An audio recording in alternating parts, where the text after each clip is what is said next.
जोरदार तालियां।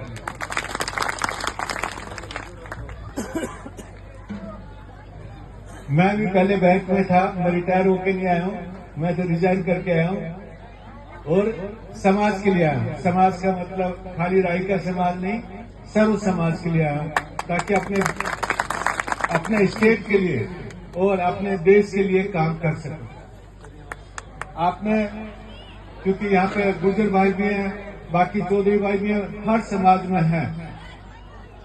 किसान संघ तो हर गांव में होता है, किसानों के हित की लड़ाई रखने के लिए या अपने अधिकार के लिए, लेकिन अभी तक कोई पशुपालक संघ नहीं था। पशुपालकों की आवाज उठाने वाला कोई नहीं था। इसलिए यहाँ पे हमने बहुत सारे लोगों ने मिलके एक पशुपालक संघ का निर्माण किया है और पशुपालक संघ पशुपालकों की जो उनकी अधिकार हैं, जो उनके हक हैं, उसके लिए लड़ाई अभी लड़ रहा है। ये पशुपालक संघ सभी समाजों के लिए खुला है, क्योंकि पशुपालक की कोई जाति नहीं होती है। गुर्जर भाई भी पशुपालक हैं, चौधरी भाई भी पशुपालक हैं। अभी मैं एक मीटिंग में गया था, ब्राह्मण के भी ऊंट हैं, एक राजपूत के भी ऊंट हैं। तो कोई भी जाति से कोई संबंध नहीं, ये वर्ग है। पशुपालक एक वर्ग है, इसलिए हमने ये पूरा संघ बनाया। मैं आपको इनवाइट करने के लिए आया हूँ कि सब लोग पशुपालक संघ में शामिल होइए और उसकी लड़ाई लड़िए।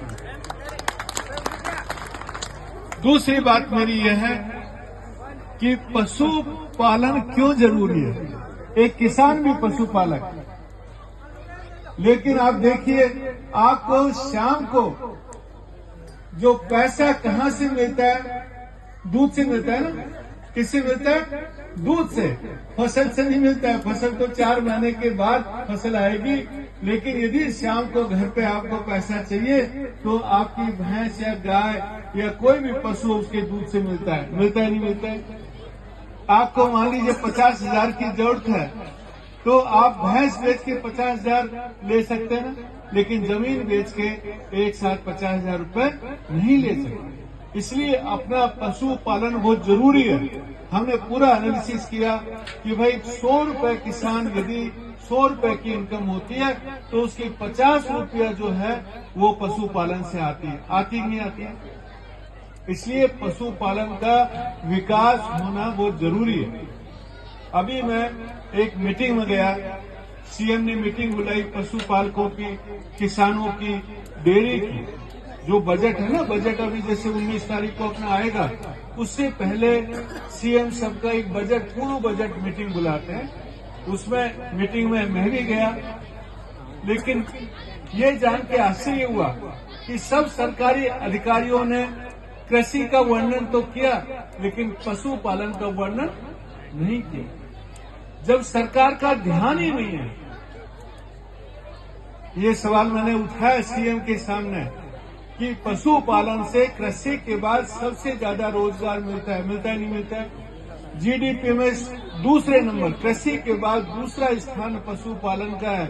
इसलिए हम लोग पशुपालक के ऊपर फोकस नहीं करेंगे तो कृषि जो किसान हमारे, उनकी इनकम भी नहीं बढ़ेगी, और जो हमारे विशुद्ध पशुपालक हैं, जैसे रायका भाई, गुर्जर भाई, जो खाली पशु रखते हैं, उनका भी कोई भला होने वाला नहीं है। इसलिए सरकार को, आज देखिए, मैं उदाहरण आपको देता हूं, मैं तो करीब 35 देशों की विजिट करके आया हूं। डेनमार्क एक कंट्री है, डेनमार्क एक देश है, वो किसके लिए प्रसिद्ध है? दूध के लिए। आज अब डेयरी की जो चॉकलेट खाते हैं ना, वो कंपनी, वो डेनमार्क की कंपनी है। छोटा सा देश है, अपने 2 या 3 डिस्ट्रिक्ट को मिला के डेनमार्क है, लेकिन पूरे वर्ल्ड में दूध के लिए फेमस है। और दूसरी तरफ राजस्थान में सबसे ज्यादा दूध का उत्पादन होता है, सबसे ज्यादा। लेकिन प्रोसेस कहाँ होता है? प्रोसेस कहाँ होता है? आधा तो वो जो डिस्ट्रिक्ट है उसका गुजरात में चला जाता है, इधर दिल्ली में चला जाता है, लेकिन राजस्थान, हमारे युवाओं को रोजगार नहीं मिलता, हमारे किसानों को उसको बेनिफिट नहीं मिलता। तो ये आवाज कोई उठाना चाहिए कि नहीं चाहिए? उठाना चाहिए कि नहीं चाहिए? कोई तो होना चाहिए जो संघ को इसकी आवाज उठाए कि भाई हमारे दूध का प्रोसेस यहाँ पे करो, डेयरी यहाँ लगाओ, फैक्ट्री यहाँ लगाओ, तब हमारे किसानों को बेनिफिट होगा, तब हमारे युवाओं को रोजगार मिलेगा। दोस्तों, वो आवाज मैंने उठाई बजट में। इसलिए मैं चाहता हूं कि ये आवाज और बुलंद हो, क्योंकि राजस्थान में जो घूम घूम के 2 साल से देख रहा हूं, हर समाज में जा रहा हूं, आवाज उठाने वाला कोई नहीं है। सब सोचते मुझे क्या पड़ी, वो सोचता मुझे क्या पड़ी, वो सोचेगा यार अपन क्यों उठाए, वो सोचता मैं क्यों बुरा बनूं। लेकिन जब तक आवाज उठाएंगे नहीं, अपनी समस्या का समाधान नहीं होगा नहीं होगा। इसलिए हमें आवाज उठाना जरूरी है। कोई भी गलत काम हो उसके विरुद्ध आवाज उठाना जरूरी है। इसलिए पशुपालक और किसान यदि साथ में मिल गए तो बहुत बड़ी ताकत बन सकती है और सरकार को इनकी मांगे माननी पड़ेगी। इसलिए मैं सबसे निवेदन करता हूं, पशुपालक संघ का सदस्य बनिए और इस शक्ति को, किसान और पशुपालक की शक्ति को मजबूत कीजिए। बहुत बहुत धन्यवाद।